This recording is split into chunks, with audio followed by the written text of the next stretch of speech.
Vamos ler aí, alternadamente, do 12 até o final do 22. Vou ler os pares. Agora, pois, ó Israel, que é que o Senhor requer de ti?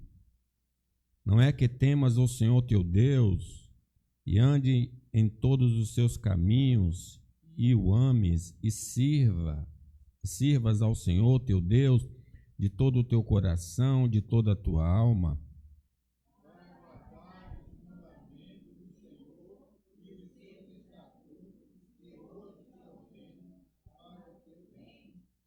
Eis que os céus e os céus dos céus são do Senhor teu Deus, a terra e tudo que nele há.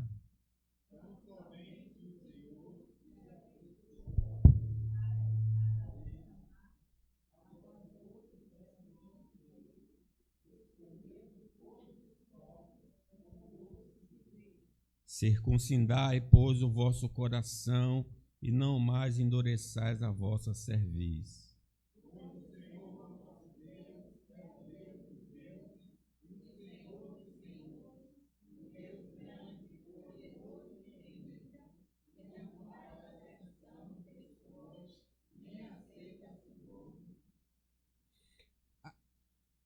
Que faz justiça ao órfão e à viúva e ama o estrangeiro, dando-lhe pão e vestes.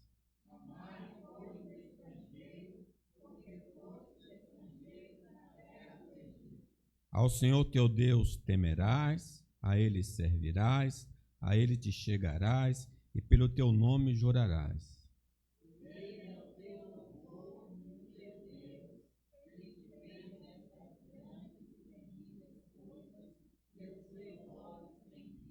Com 70 almas, teus pais desceram ao Egito, e agora o Senhor teu Deus te pôs como as estrelas dos céus em multidão. Amém. O tema dessa manhã, irmãos, é o Deus revelado nas Escrituras. O Deus dos homens é fruto da imaginação deles. Você pode pensar nos deuses gregos, enfim, vários deuses. O diabo certamente colocou na mente dos homens essas visões. E esse Deus imaginário dos homens não tem vontade, mas realiza a vontade dos homens. É interessante que é como se fosse o gênio da lâmpada. O adorador chega, eu exijo, eu quero, eu peço.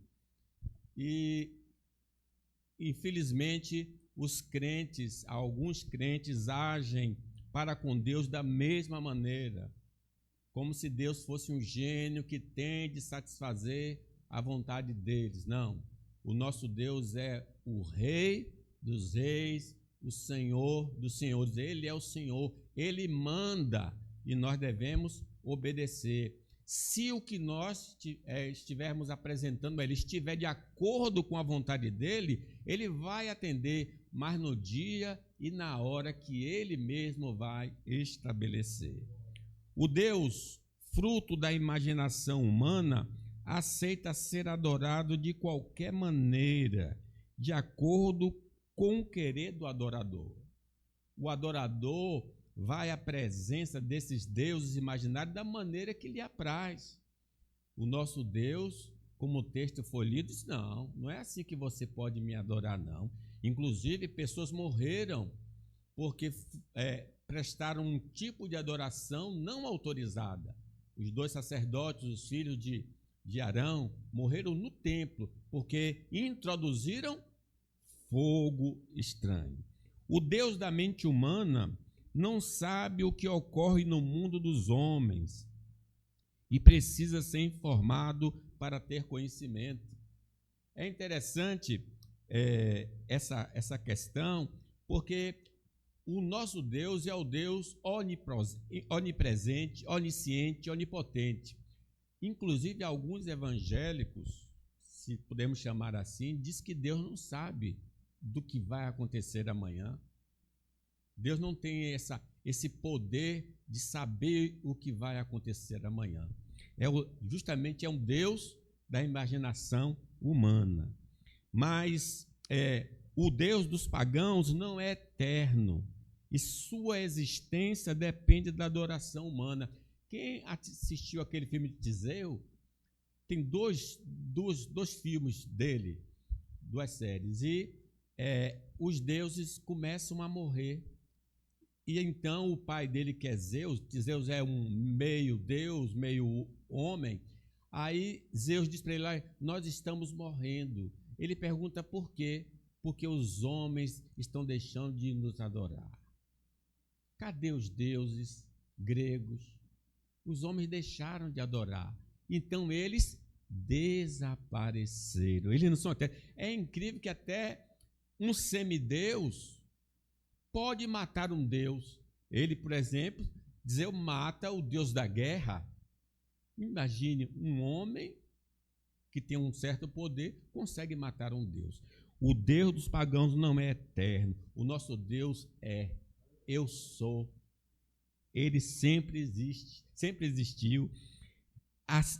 E a sua existência, no caso desses deuses, se os homens deixarem de adorar, eles deixam de existir. O nosso Deus continua sendo adorado desde o princípio do mundo. Mas o Deus vivo e verdadeiro, revelado na Escritura Sagrada, é soberano, é eterno e todo-poderoso. Vamos aprender algumas verdades sobre o único Deus nesta passagem aí. Em primeiro lugar, o Deus revelado nas Escrituras Sagradas exige de seus seguidores completa devoção. Vejam aí, vamos ler os versículos que estão aí. Agora, pois, ó Israel, que é que o Senhor requer de ti?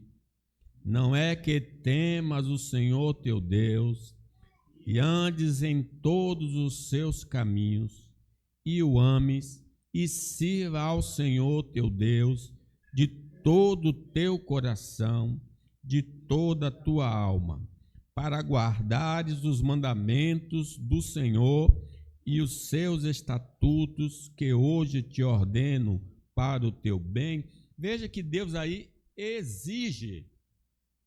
Ele sendo o Senhor, foi Ele que nos resgatou, então Ele determina como devemos ser, como devemos fazer.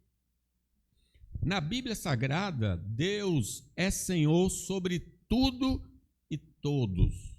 Ele determina como tudo deve ser e que todos lhe devem prestar obediência. Parte do versículo 12. Agora, pois, ó Israel, quem é o Senhor? Caixa alta aí, é o Deus único, o Deus verdadeiro. Deus, irmãos, nos resgatou através de Cristo. Ele agora tem duplo senhorio sobre nós. Ele nos criou, Ele nos resgatou. Então, duplamente, Deus pode ordenar, pode nos mandar sobre nós. Sua vontade foi registrada nas Escrituras Sagradas. Nosso dever é crer e viver conforme está escrito. Nós não podemos, a partir do momento que conhecemos o Senhor como o Senhor e Salvador, fazer a nossa própria vontade, mas fazer a vontade de Deus. E a vontade de Deus está expressa no Antigo e no Novo Testamento. A evidência de que somos tementes a Deus é pela obediência incondicional à vontade comunicada do Senhor. Ele ordena: tema ao Senhor. Mas como eu posso temer ao Senhor? Andando nos seus caminhos, fazendo a sua vontade. Lembrando do José, não é? Quando foi convidado para adulterar, ele disse: eu temo a Deus. Saber as informações da vontade de Deus que está na Bíblia Sagrada e não praticá-la demonstra que não andamos com Deus. Não só devemos temer a Deus, mas andar com Deus. E andar com Deus é fazer o que Deus ordena em sua palavra.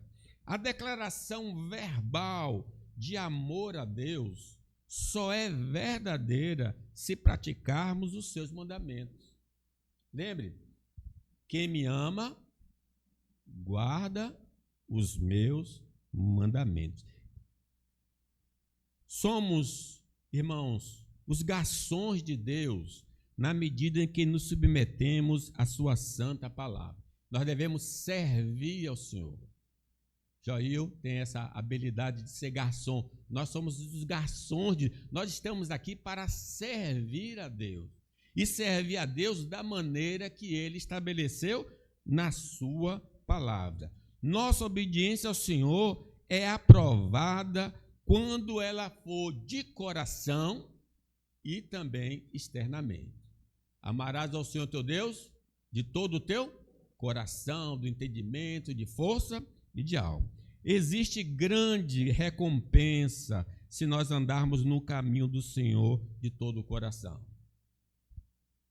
Lá o Deuteronômio 28 é dito: se Israel guardasse os mandamentos do Senhor, eles então iriam prosperar, né?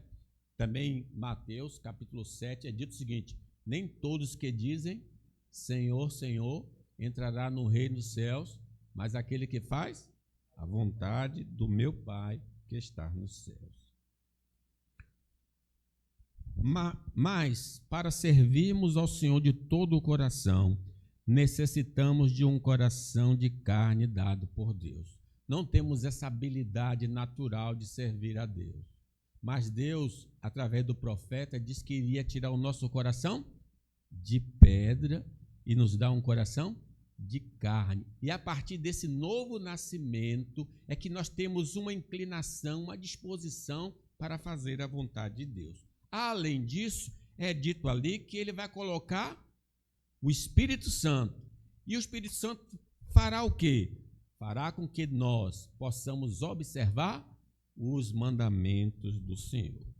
Nosso fracasso, então, em obedecer plenamente ao Senhor, se dá pela falta de transformação de vida.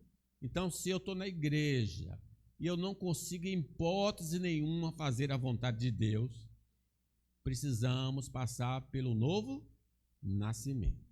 Precisamos ser transformados. Só pelo poder transformador nós vamos servir ao Senhor de maneira digna dele. Em segundo lugar, o Deus revelado nas Escrituras Sagradas é proprietário exclusivo da criação. Leamos aí o 14. Eis que os céus e os céus dos céus são do Senhor teu Deus, a terra e tudo que nele há. Interessante que algumas pessoas atribuem a Satanás alguma coisa. Alguns imaginam, por exemplo, que o inferno é do diabo.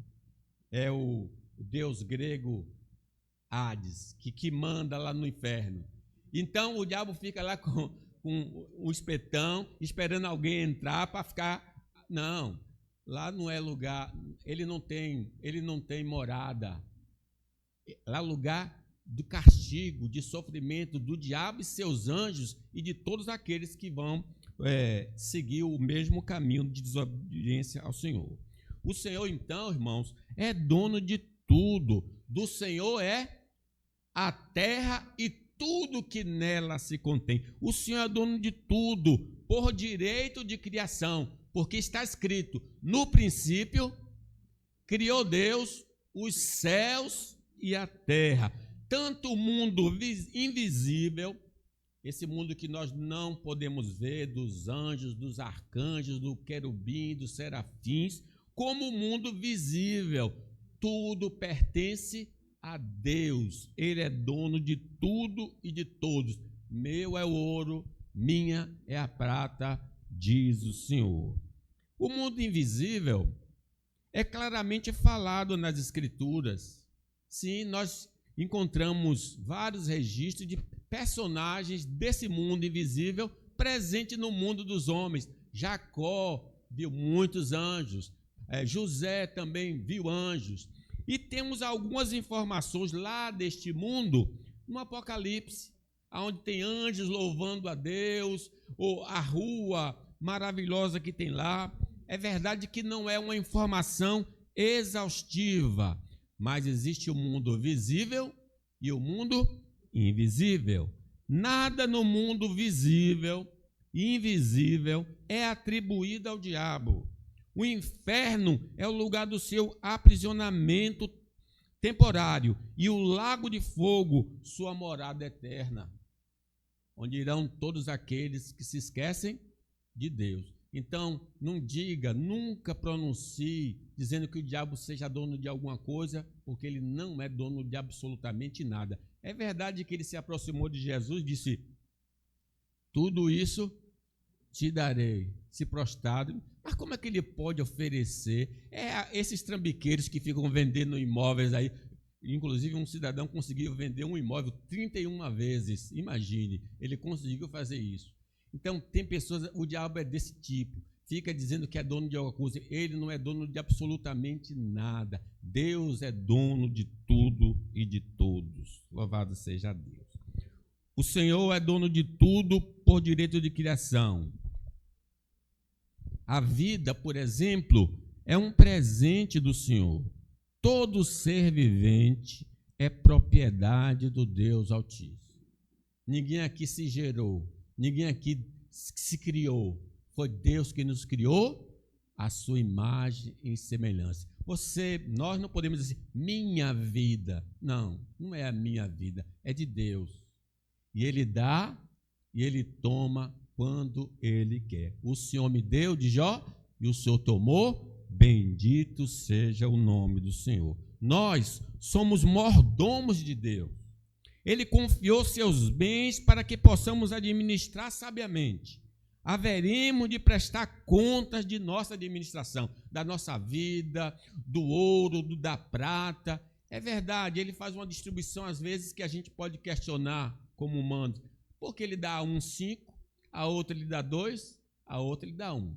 Mas não importa a quantidade do que Deus tem nos confiado, nós iremos prestar contas do que temos feito com os bens de Deus.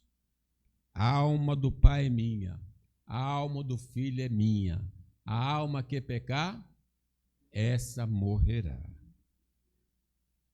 Para termos uma boa gestão que agrade ao Senhor, necessitamos seguir o conselho divino registrado nas Escrituras.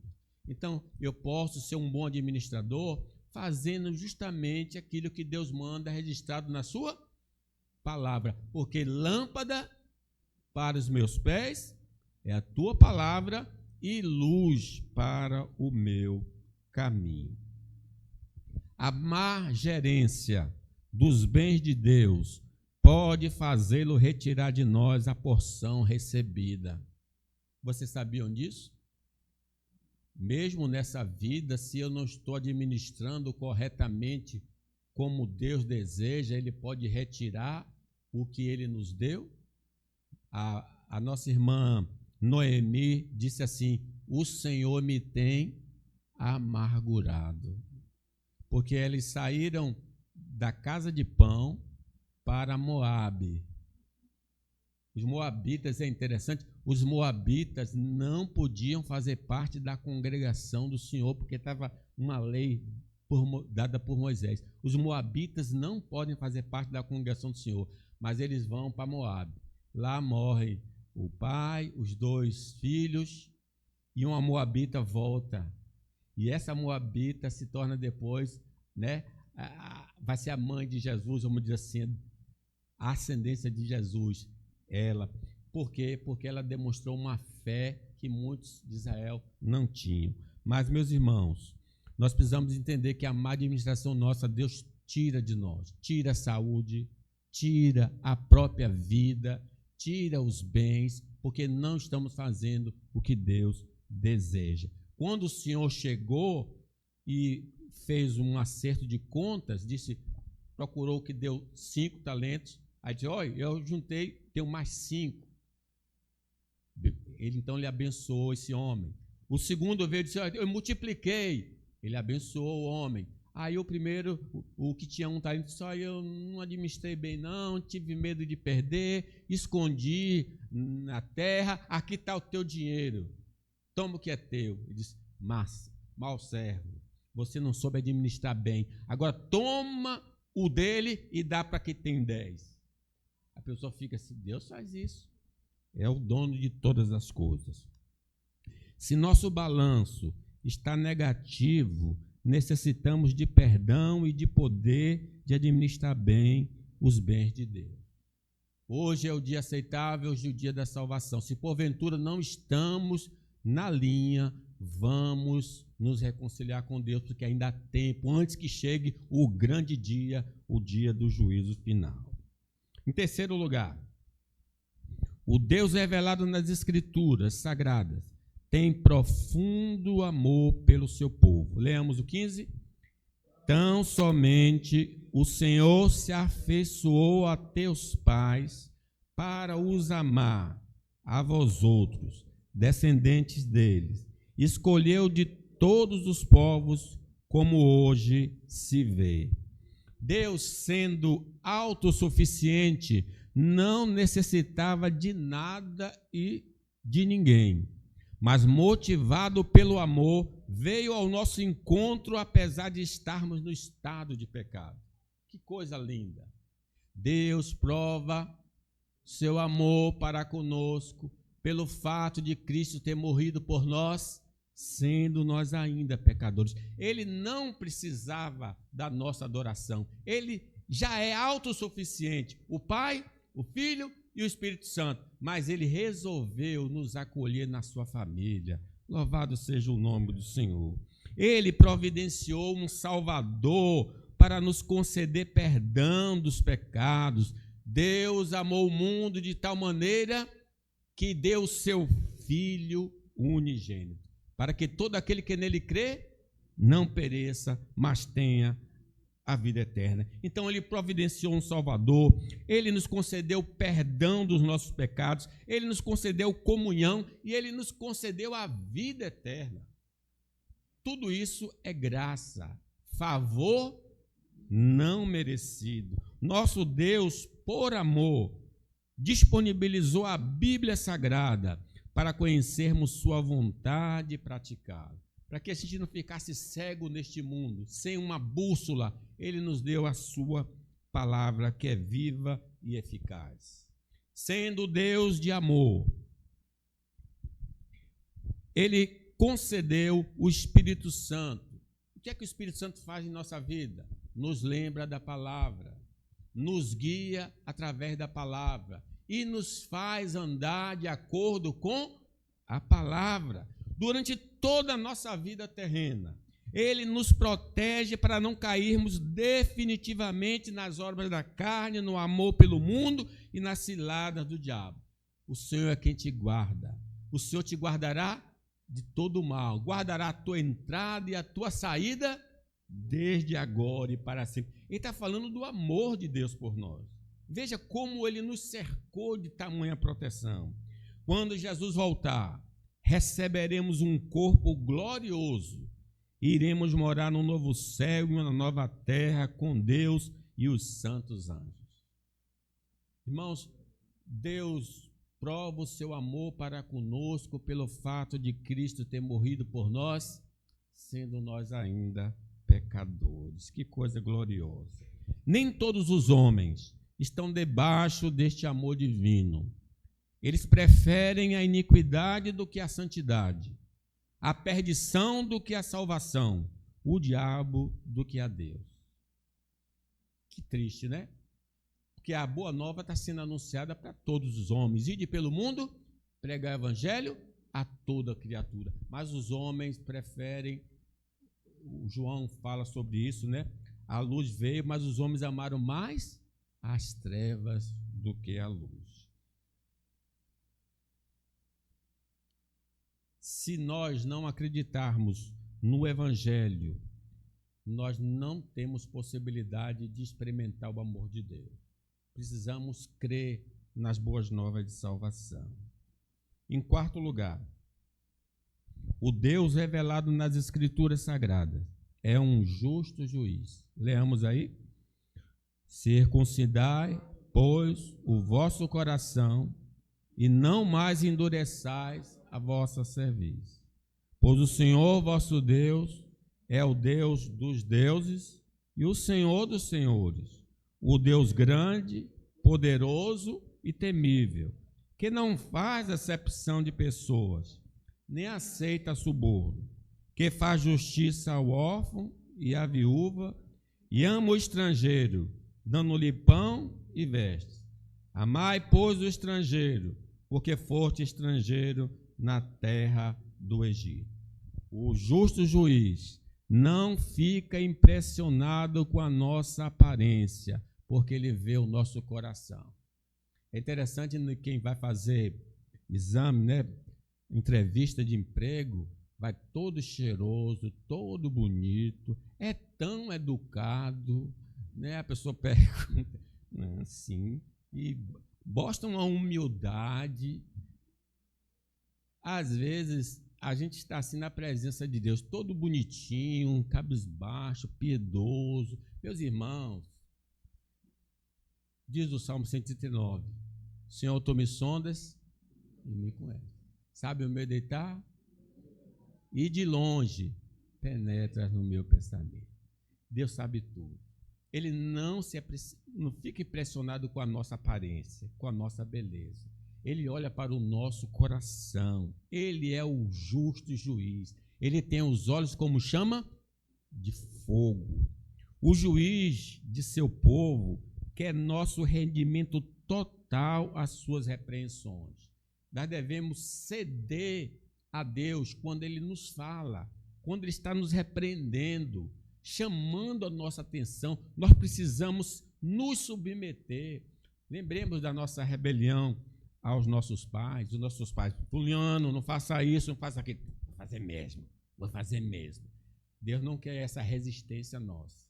Ele quer que a gente se humilhe na presença dele. Se o meu povo, que se chama pelo meu nome, se humilhar e orar e buscar a minha face, se converter dos seus maus caminhos, ouvirei, perdoarei os seus pecados e sararei a sua terra.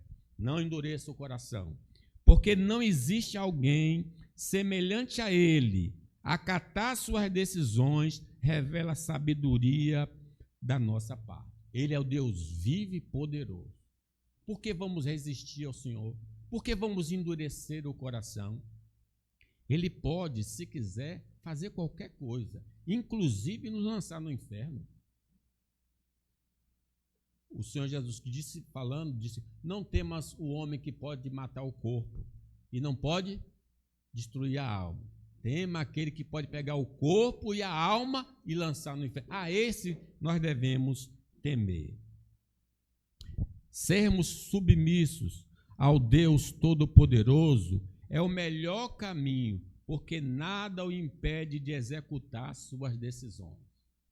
Ele avisou a Israel que se eles se desviassem do caminho que ele estabeleceu, ele ia puni-los. E por 2 vezes a Jerusalém foi destruída 3 vezes na palavra de Deus, né? Ela vai ser destruída por quê? Porque não se submeteu à vontade do Senhor. Deus é amor, mas também é justiça. Deus, como juiz, determina bênção sobre o justo, mas despeja terríveis juízos sobre os faltosos. A ira de Deus se revela do céu contra toda impiedade e injustiça dos homens. Lembre que não é só os ímpios que recebem a ira de Deus, os crentes também recebem. Davi recebeu a ira de Deus pelo crime dele. Moisés ficou impedido de entrar na terra prometida por causa do pecado dele. Ananias e Safira morreram na igreja por causa do pecado. Deus é amor, irmãos, mas Deus é o justo juiz. Fazemos parte do seu povo. Não nos isenta, fazer parte do seu povo não nos isenta de sermos julgados pelo Senhor. Não, ele exige que seus filhos andem corretamente, porque é o nosso dever. Andar por caminhos pecaminosos e tentar apaziguá-lo com culto e oferta é tolice da nossa parte. Deus sempre favorece o justo e condena o ímpio. Não dá, irmãos, para a gente viver uma vida dissoluta fora da igreja e chegar no domingo, todo bonito, dar oferta, cantar louvores, orar, porque Deus não se alegra com isso. Eu preciso andar com Deus na rua para prestar culto a Deus na igreja. Deus se agrada assim. Por isso o povo de Isaías, presbítero Manuel, começou a falar que Deus diz: eu detesto as orações, o culto, o sacrifício, estou cansado, se convertam, se endireitem, depois venham à minha presença. Inclusive, se alguém vai trazer uma oferta e lembrar que alguém tem alguma coisa contra ele, que ele deve primeiro reconciliar com o irmão e depois apresentar a oferta. Se nossa causa, então, é justa diante de Deus, vamos obter parecer favorável, não importa a nossa condição social e racial. Ele não fica impressionado com o rico nem com o pobre. Mas se eu estou pedindo o que é justo, ele vai atender no tempo certo, na hora certa, para a sua glória e seu louvor. Se tememos a Deus, iremos ser justos em nosso julgamento, não olhando a aparência humana. Deus está, irmãos, exercendo juízo temporário na presente dispensação. Não se engane, a Bíblia deixa muito claro que Deus visitou Sodoma e Gomorra, visitou Israel muitas vezes por causa da iniquidade, visitou indivíduos muitas vezes. Então, há um juízo final, sim, mas há juízos nessa vida também para aqueles que andam em iniquidade. Iremos, irmãos, comparecer perante o tribunal de Cristo para darmos conta de nossas ações neste mundo. Importa que todos nós compareçamos perante o tribunal de Cristo. Estamos preparados? Se não passamos pelo arrependimento e fé em Cristo, seremos condenados no dia do julgamento. Deus está notificando a todos os homens que há de julgar o mundo com justiça através de um varão que destinou, ressuscitando dos mortos. Será que nós estamos preparados para esse dia, o dia do julgamento final? Quinto lugar, o Deus revelado nas Escrituras requer serviço exclusivo. A última afirmativa. Vamos ler? Ao Senhor teu Deus temerás, a Ele servirás, a Ele te chegarás e pelo seu nome jurarás. Ele é o teu louvor e o teu Deus, que te fez estas grandes e temíveis coisas que os teus olhos têm visto. Com 70 almas, teus pais desceram ao Egito. E agora o Senhor teu Deus te pôs como as estrelas dos céus em multidão. O serviço para Deus deve ser inteiro, conforme os versículos do começo da mensagem, mas também exclusivos. Deve ser de todo o coração, mas só devo servir a Deus. Nós somos empregados exclusivos de Deus e servimos a Deus. Não há possibilidade de oferecermos nosso tempo, nossos corpos, bens, o que quer que seja, senão ao Senhor. Devemos oferecer tudo a Deus. Filho meu, eu quero o quê? O teu coração. Seguindo as orientações das Escrituras em nossas atividades e relacionamentos, estamos servindo ao Senhor em todas as dimensões da vida. Se eu pôr em prática a palavra de Deus no lar, no trabalho, eu estou servindo a Deus. Eu estou fazendo a vontade de Deus. Deus não nos aceita como servos se nossa dedicação não for exclusiva. Ah, não, eu quero só carteira, meio período. Não, só quero trabalhar de diarista. Quer dizer, as pessoas escolhem, mas Deus não aceita assim. Não, você tem que servir a mim, somente a mim. Quem quer vir após mim, negue-se a si mesmo. Tome a sua cruz e siga-me. Quem perder a sua vida por amor de mim e do evangelho vai achar. Coisa gloriosa, né? Nada e nem ninguém pode se interpor entre nós e Deus. Nem o pai, nem a mãe. Pois quem amar o pai e a mãe mais do que a mim, não é digno de mim. Por Deus ter nos criado e resgatado, devemos ser totalmente dedicados a Deus. Que daria ao Senhor por todos os benefícios para comigo. A riqueza espiritual que nos foi concedida em Cristo é uma mola motivadora para servirmos somente a Deus. Ele nos justificou, Ele nos santificou, Ele nos glorificou, Ele nos adotou. Então nós temos muitas razões para servir somente a Deus. A providência de Deus que está sobre nós é outro fator que deveria nos impulsionar a servir somente a Deus. O pão nosso de cada dia, Ele tem nos dado, Ele tem suprido as nossas necessidades. Quem deseja servir a Deus precisa abandonar a sua própria vontade e se submeter à vontade de Deus. Concluo, meus irmãos. Deus é santo e só aceitará em sua presença aquele que foi lavado no sangue do Cordeiro. Esse é o Deus vivo, não é o Deus dos homens, é o Deus vivo e verdadeiro, que exige um comportamento, uma dedicação exclusiva. Espero que todos aqui estejam qualificados para isso. Se nós não estamos qualificados, precisamos consertar a nossa vida. Precisamos nos arrepender, precisamos crer. Que Deus nos abençoe.